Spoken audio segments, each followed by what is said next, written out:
May we honor one another by keeping an open mind. May we voice our truth and listen with an open heart.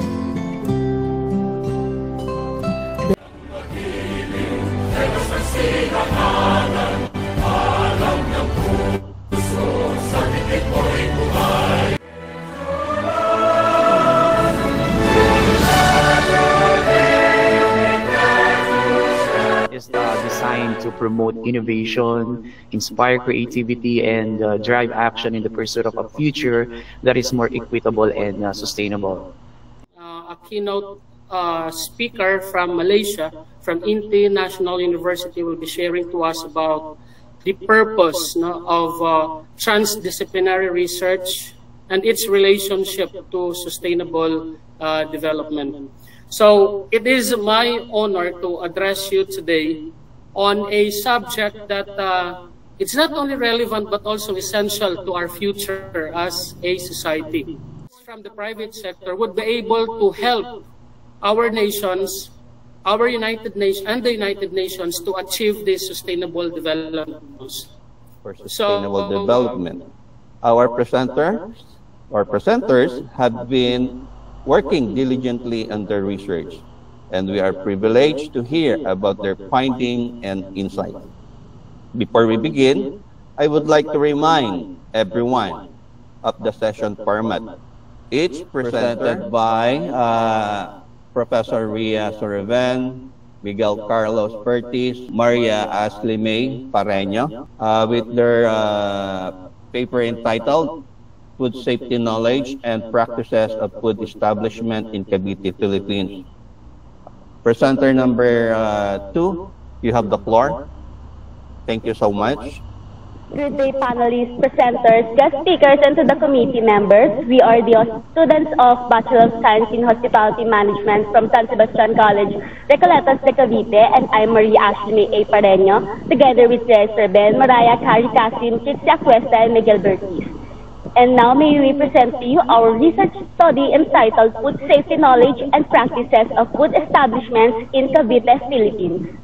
So for our introduction, food safety encompasses the proper handling, preparation, and storage of food with the primary objective of minimizing the likelihood of individuals contracting foodborne illnesses, and that is according to Trend Institute of Food Safety 2019. And when we say foodborne illnesses, these are the major and long-lasting problems that can cause a lot of sickness and often death.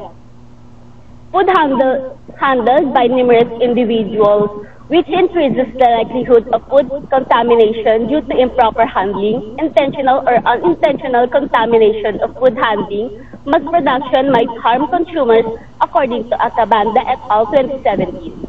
And that's why one of the aims of our study is to assess the level of knowledge of food handlers in terms of the four main aspects of food safety knowledge, which is the cross-contamination, transmission of foodborne disease, temperature control, and personal hygiene. Next is for the variables. So we use independent variable, food handlers knowledge, which is the cross-contamination, transmission of foodborne disease, time temperature control, and personal hygiene. And for our dependent variable is the food safety practices of food handlers. And for our research gap, in Cavite City, there is no study regarding food safety knowledge and practices of food establishments based on our interview with the nursing supervisor of the City Health Office. And in addition, food is becoming one of the highlights of tourism in Cavite City.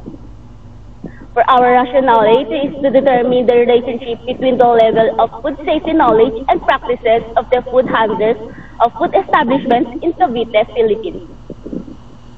Our research study is will seek to answer the following.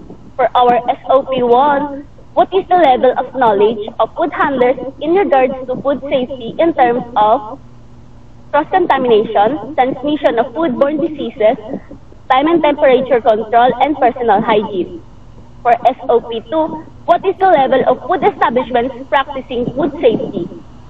SOP3, is there a significant relationship between the level of food safety knowledge and frequency of handling practices of food handlers. For SOP 4 and 5, is there significant difference in food safety knowledge and food safety practices when grouped according to age, sex, highest educational attainment, years of food handling experience in any establishment, and employment status? Correlation designed to determine if there is a relationship between the two. Our research locale are composed of 5 districts of Cavite City. First is Santa Cruz, San Antonio, Caridad, San Roque, and Dalahican. And for our participants, we interviewed 172 food handlers because they are the ones who have direct contact. And for our sampling design, we used 2 sampling designs. The first one is simple random sampling, and the second one is convenient sampling. To make sure they have equal chance of being selected, and we also use convenient sampling because not all food handlers is available to answer our question. So we only ask those food handlers who is currently available. According to the data gathered, out of 172 respondents, 45% of food handlers are very knowledgeable about food safety. And the result of our SOP2, the respondents were often practicing food safety with a mean score of 3.84. For our SOP3, there is no significant relationship between the food safety knowledge and food safety practices of food handlers. So our SOP number 4, our result is there is a significant difference in food safety knowledge when grouped to age and employment status. Meanwhile, there is no significant difference to sex, highest educational attainment, and years of food handling experience. For our SOP number 5, the result is there is no significant difference in food safety practices when grouped in age, sex, highest educational attainment, years of food handling experience in any establishment, and employment status. Ang study po na knowledge regarding food safety, but according to the study, the food establishment in the area frequently practice proper food handling based on the overall result. There is no significant relationship between the level of safety knowledge and frequency of handling practices of food handlers. There is an adequate knowledge of safety handlers and food safety may not necessarily include effective food handling practices. And last, for our recommendations, knowledge-based training to increase food handlers' awareness of food safety and enhance their overall performance in food and safe food handling practice, daily inspection and routine medical checkups for the food handlers, and conducting an efficient food safety inspection should be done regularly. Improving the knowledge of food handlers about food safety is important in order to implement safer food practices. And last is expanding the coverage or scope of the study so that it is not limited to just one city. This would allow for a greater number of participants or respondents. Thank you. Ma'am Maria Ashley and company from San Sebastian College, Recolitos, Cavite for that wonderful presentation.